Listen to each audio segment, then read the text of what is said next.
After 1945, the war criminal's name would become radioactive. Saying it out loud changed how people looked at you.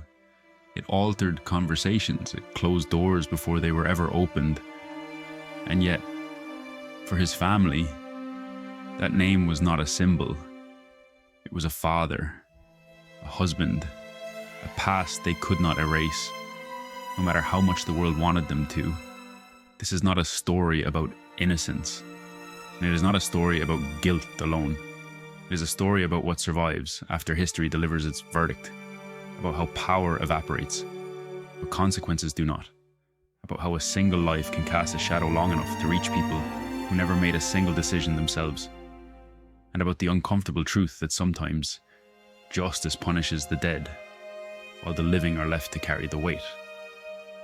So before we move forward, before we talk about trials, money, exile, and memory, ask yourself this: if your last name became synonymous with evil overnight, would you run from it, or would you defend it?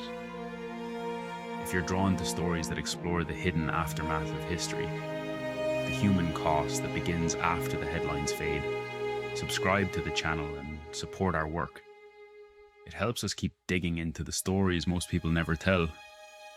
And now, a quick question for you. What do you think was harder for the family after the war? A, losing their wealth and status. B, living with a name the world would never forgive. Comment A or B below. And let's continue the story together. 2. The woman behind the man, marriage, belief, and ambition. Elena was never merely standing in the background. Even before power reshaped her household and fear wrapped itself around her husband's name, she had already chosen the kind of life she believed was worth living. What set her apart was not cruelty or fanaticism, but certainty, a firm, unyielding confidence that history rewarded those who aligned themselves early and decisively. She came of age in a time when chaos felt personal and national humiliation was not an abstraction but a daily presence. Order to Elena was not an idea, it was a moral necessity. She admired discipline the way others admired compassion. Strength reassured her, ambiguity unsettled her, and when she met the man who would become her husband, she recognized in him both vulnerability and ambition, a rare combination that invited guidance as much as loyalty. His early career had already shown signs of fracture. Setbacks that might have ended another man's ambitions instead sharpened his hunger for relevance. Elena did not see this as weakness. She saw it as unrealized potential waiting for direction. Their bond grew from shared belief more than affection. They spoke the same moral language, one that emphasized hierarchy, purpose, and destiny in each other. They found reinforcement. Marriage did not transform Elena into something new. It clarified what she already was. As her husband's influence expanded, she learned how power operated beyond titles and ranks. She understood that authority was sustained not only by command, but by networks, by the careful choreography of social spaces where loyalty was reinforced and dissent quietly excluded. She hosted gatherings not as leisure, but as maintenance. Every conversation mattered, every introduction carried weight. Elena would later insist that she remained separate from her husband's professional life, that her world revolved around children and home. Yet, separation does not equal neutrality. Belief does not require proximity to action to shape outcomes. Elena believed deeply in the system that elevated her family, and belief, when paired with consistency, becomes a stabilizing force. She normalized what others feared. She defended what others questioned. In private moments, she framed sacrifice as virtue and obedience as clarity. What makes Elena's role so difficult to confront is its familiarity. She did not shout slogans or issue threats. She lived convincingly within the structure that benefited her, and in doing so, helped it feel inevitable, like many people who align themselves with powerful systems. She measured morality by outcomes rather than methods. Stability mattered more than doubt, purpose mattered more than empathy. As her husband's reputation darkened, Elena did not recoil, she adjusted. She shielded the family from uncomfortable details and leaned more firmly into the narrative that framed his actions as necessary, even misunderstood. The language of justification became second nature, a quiet armor worn daily in her mind.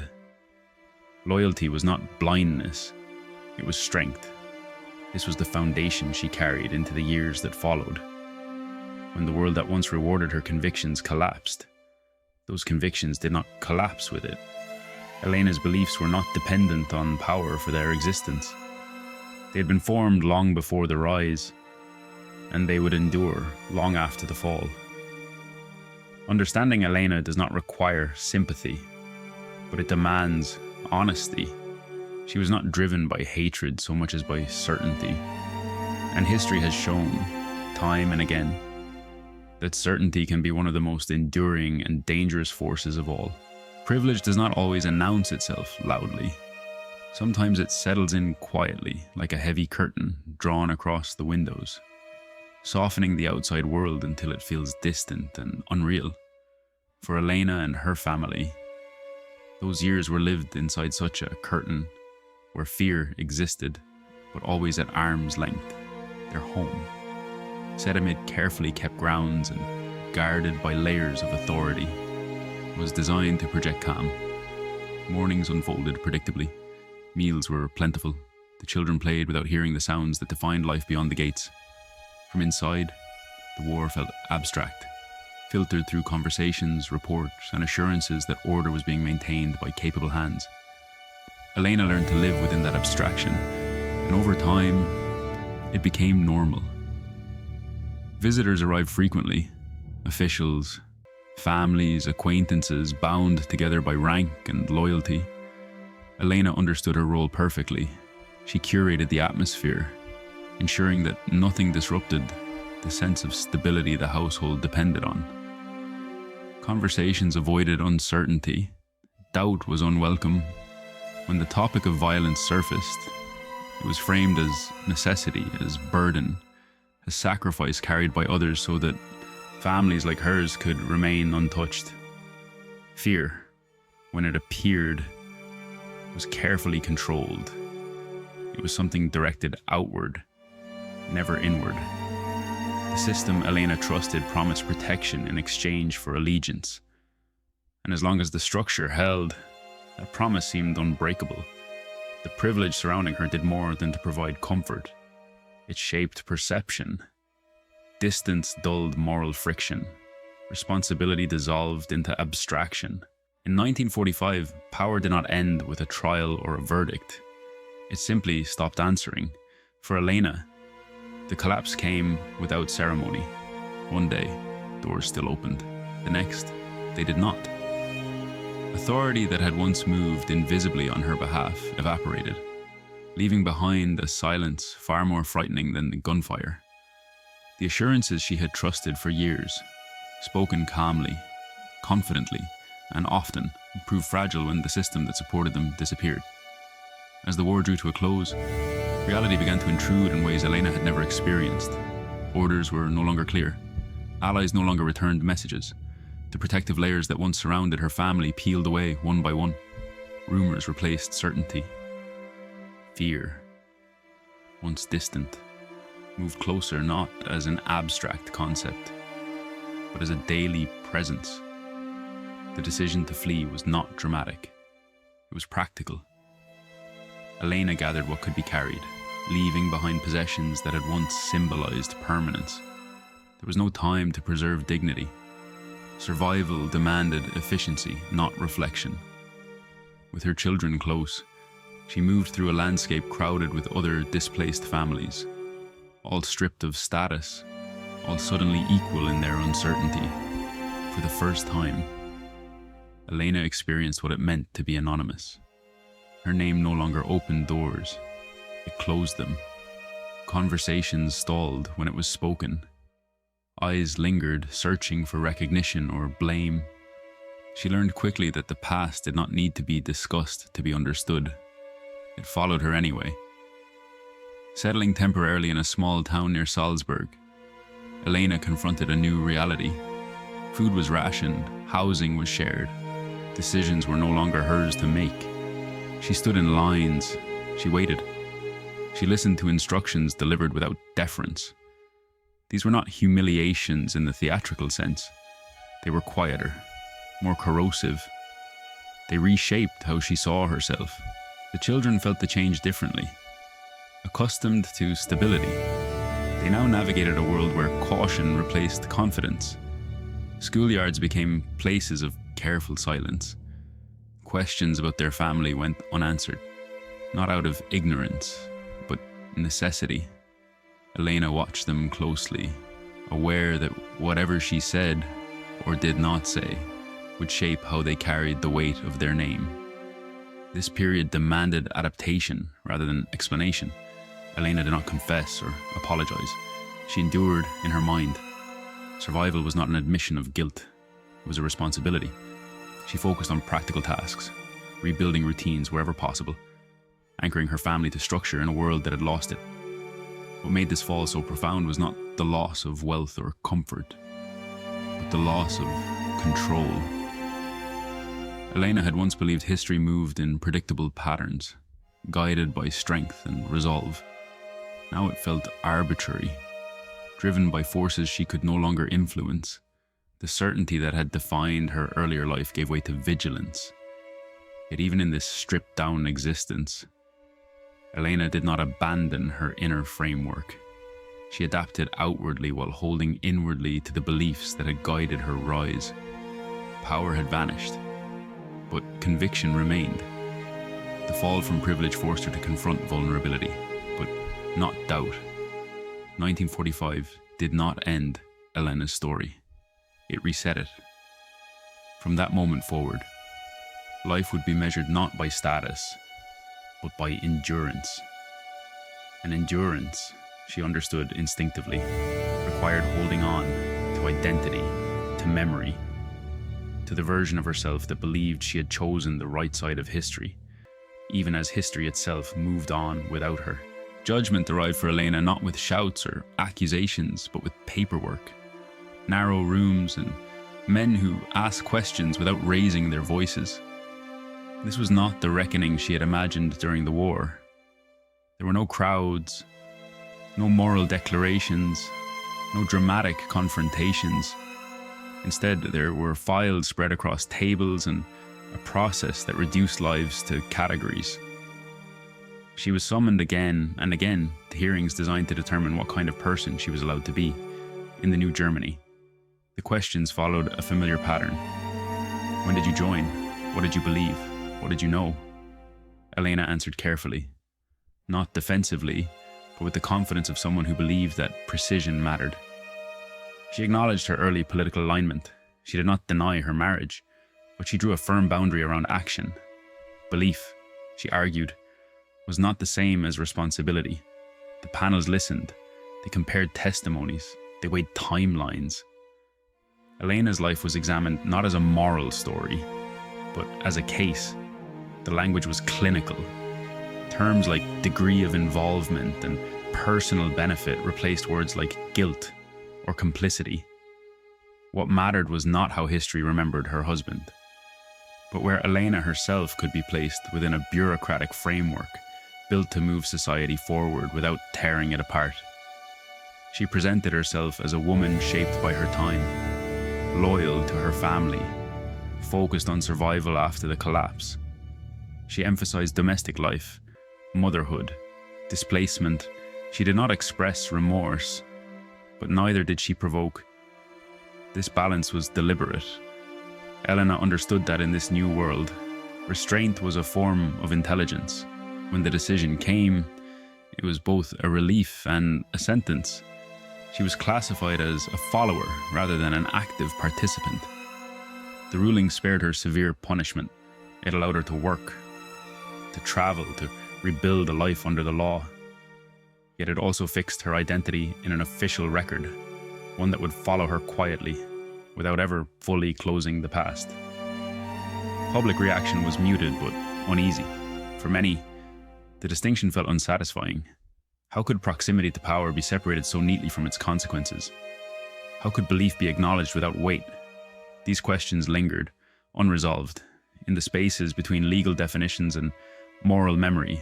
For Elena, the outcome reinforced the conclusion she had already reached. The system had judged her, and it had not condemned her. That, in her mind, confirmed what she had believed all along, that history was complicated, that individual lives could not be reduced to symbols, and that survival did not require apology. Yet something had shifted. She was no longer defined solely by marriage or status. She had been reclassified, reintroduced into society under a new label. The certainty that once came from belonging to a powerful structure was gone, replaced by a quieter form of legitimacy granted by the state. This redefinition did not absolve her in the eyes of everyone, but it allowed her to move forward. Elena adapted to the language of post-war life, learning when to speak and when silence was safer. She carried the verdict with her, not as a burden, but as a boundary, proof that the world had changed, and that she, once again, had found a way to remain standing within it, judged, classified, and redefined. Elena emerged not transformed, but adjusted. The process did not rewrite her beliefs. It simply taught her how to live with them in a world that no longer rewarded certainty, but tolerated endurance. Caught between these arguments, Elena remained publicly restrained. She did not celebrate. She did not apologize. In private, the decision confirmed something she had long believed, that the world, even after catastrophe, still relied on structure. The system had judged her once again, and once again it had allowed her to continue. Yet the pension changed how she was seen. It hardened opinions. For some, Elena became a symbol of unresolved injustice, proof that the past had never been fully confronted. For others, she represented an uncomfortable necessity, the reminder that societies rebuild not by moral clarity alone, but by compromise. For Elena herself, the money offered more than financial relief. It marked a boundary. It allowed her to plan beyond the next year, to imagine a future that did not depend on goodwill or silence. At the same time, it bound her more tightly to the legacy she could never escape. Every payment was a quiet reminder of why it existed. The pension did not reconcile the nation with its past. It exposed how fragile that reconciliation still was.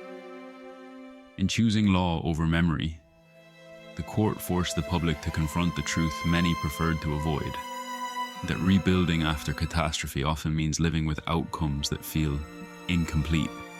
For Elena, the ruling closed one chapter and opened another. She had secured her place within the new order, not as a figure of power, but as a beneficiary of a system still struggling to balance justice and continuity. The nation moved forward, divided but functioning, and she moved with it, carrying both legitimacy and controversy into the next phase of her life. Elena's new life did not begin with reinvention. It began with routine. After years defined by displacement, hearings, and public scrutiny, she settled into a quieter rhythm, choosing a coastal town where anonymity was possible and the past felt less immediate. The guest house she opened was modest, orderly, and deliberately unremarkable. Rooms were clean, meals were punctual, rules were clear. For Elena, structure was not just practical, it was comforting. It restored a sense of control she had lost when the old world collapsed. Running the guest house required discipline, and discipline had always been familiar territory. Guests came and went without knowing much about her history. To them, she was efficient, composed, and reserved. She spoke politely, avoided personal details, and rarely invited questions. In this carefully managed environment, Elena appeared to have adapted fully to post-war life. But adaptation is not the same as transformation beneath the surface. The beliefs that had shaped her earlier years remained intact. Elena did not reinterpret the past so much as reorganize it. In her private understanding, events had been distorted by victors, simplified by outsiders, and judged without context. She framed her losses as unjust, her endurance as proof of strength. Where others sought reconciliation, she sought coherence. Visitors occasionally noticed this firmness when conversations drifted toward history.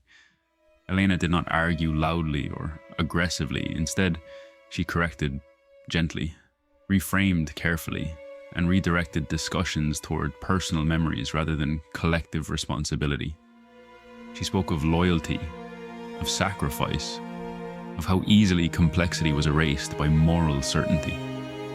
These were not the words of someone seeking absolution. They were the words of someone protecting an internal narrative that allowed her to live with herself. Social connections slowly reformed, often with people who shared similar experiences of loss and resentment. These relationships did not revolve around ideology so much as mutual recognition. They understood each other's silences. In these spaces, Elena did not feel the need to explain or defend. She belonged again, though in a smaller, quieter way. What makes this phase of Elena's life so unsettling is its normalcy. She paid taxes and she employed staff. She navigated bureaucracy with ease. Outwardly, she was a success story of reintegration. Yet her worldview remained anchored in the past, insulated from the moral recalibration happening around her. Psychologically, this was not denial, it was preservation. To abandon her beliefs would have meant accepting that the life she had built, the choices she had defended, and the losses she had endured were founded on something indefensible. Elena chose continuity instead. She adjusted her surroundings, not her convictions, for observers, especially those shaped by democratic ideals. This raises an uncomfortable question. Is change measured by behavior or belief? If someone lives peacefully, contributes economically, and harms no one, does what they privately believe still matter? Elena never answered that question directly.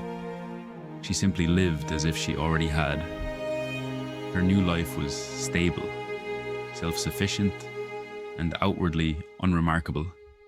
But it was built carefully atop old beliefs that had never been dismantled, only buried beneath routine, respectability, and time. And while the world around her moved on, Elena remained quietly unchanged, carrying her past not as a burden, but as a justification she had learned to live with. 8. The children inheriting a name. They did not choose. The children carried the past differently than their mother. They did not inherit her certainty, her justifications, or her carefully preserved narrative. What they inherited instead was a name, one that arrived before them in every room, that shaped first impressions, and that lingered long after conversations ended. They were too young to understand the rise, and too exposed to avoid the fall.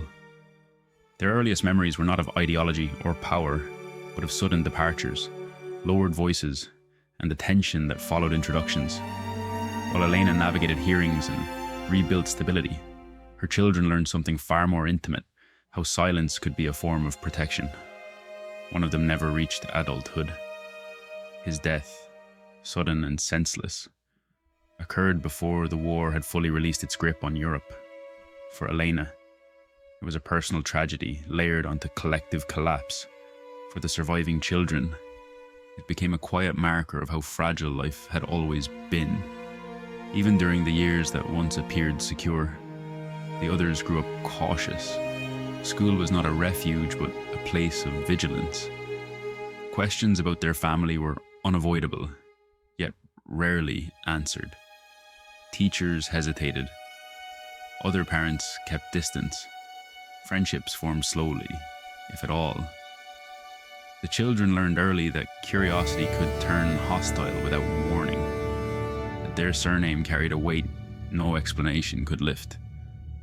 Unlike their mother, they did not defend the past, but neither did they publicly condemn it. Most chose withdrawal over confrontation, privacy over argument.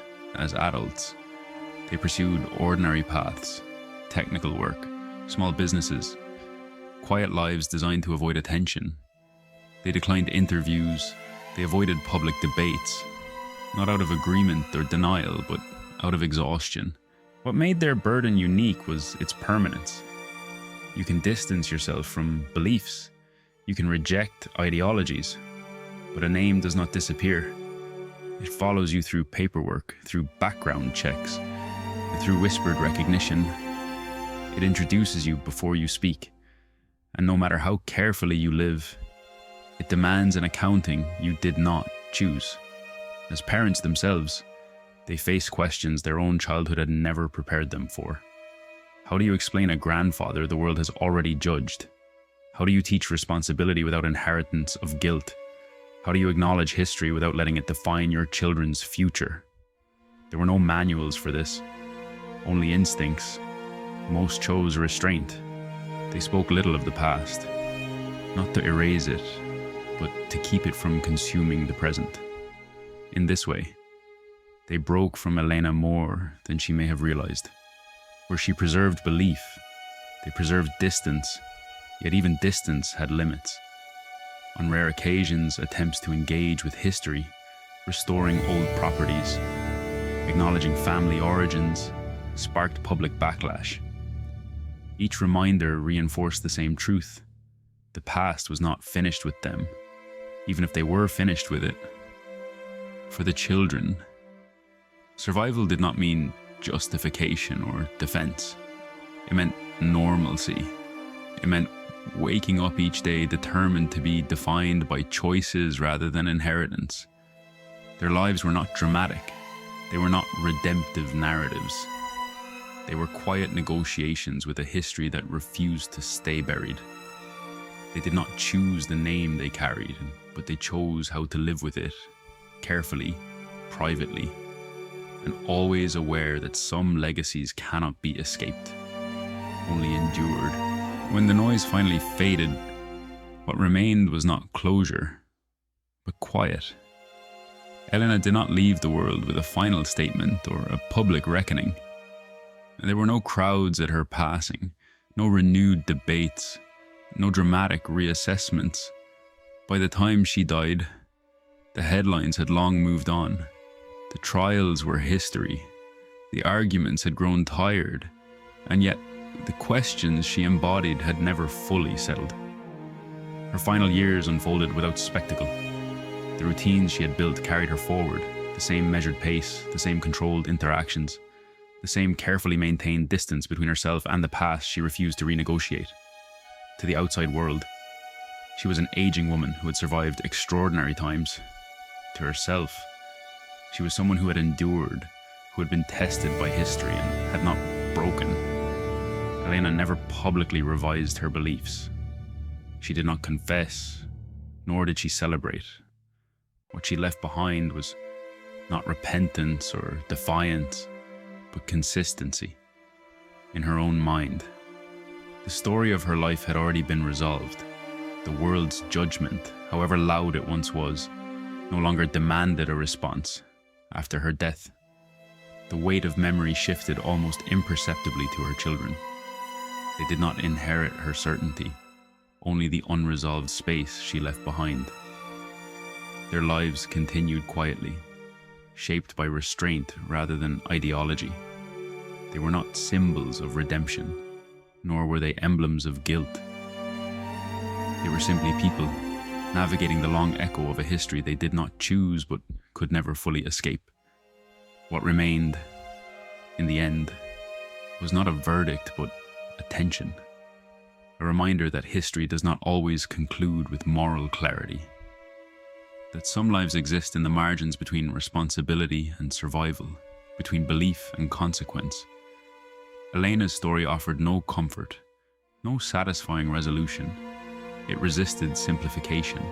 For those looking back, especially from a distance of decades, the temptation is to demand answers, to decide whether she represents injustice, denial, or something more human and unsettling. But perhaps the truth is quieter than that. Perhaps what remains is the recognition that systems fall faster than the ideas that sustain them, and that personal narratives often outlive the structures that once justified them. Elena passed without altering her story. The world did not forgive her, but it did move on. And in that uneasy space between forgetting and remembering, her life became a case study not in evil or innocence, but in endurance. History recorded her husband as a symbol of terror. Elena, by contrast, became something harder to categorize, a reminder that after the trials end and the headlines fade, what remains is rarely justice or absolution, but the unresolved burden of memory, carried forward by those who live on. The story of Elena is not a tale of sudden redemption or dramatic downfall. It is a quieter, more unsettling portrait of how history lingers inside ordinary lives long after the events that defined them have ended. She began as a woman of certainty, shaped by belief, ambition, and a conviction that order justified sacrifice. When power surrounded her, those beliefs felt validated. When that power collapsed, the beliefs remained. Elena survived war, judgment, public scrutiny, and loss. She adapted outwardly, learned new routines, and rebuilt a stable life in a transformed world. But inwardly, she never truly crossed into reckoning. Instead of re-examining the past, she organized it into a narrative she could live with. That choice allowed her to endure, but it also ensured that the moral questions surrounding her life would never find resolution. Her children inherited a different burden. They did not defend the past, nor did they embrace it. They chose silence, privacy, and distance, attempting to live as individuals rather than symbols. Their lives remind us that history does not end with those who make decisions. It continues through those who must live with the consequences of names, legacies, and memories they never asked for. The lesson here is deeply relevant today. The story warns us that belief without reflection can harden into justification, and that survival alone is not the same as growth.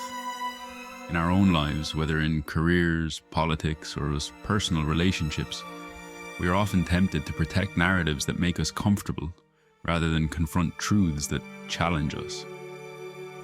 Elena's life shows that avoiding reflection may preserve stability, but it also freezes moral progress. Applied to the present, the lesson is this: real accountability begins not when systems collapse, but when individuals are willing to question the stories they tell themselves.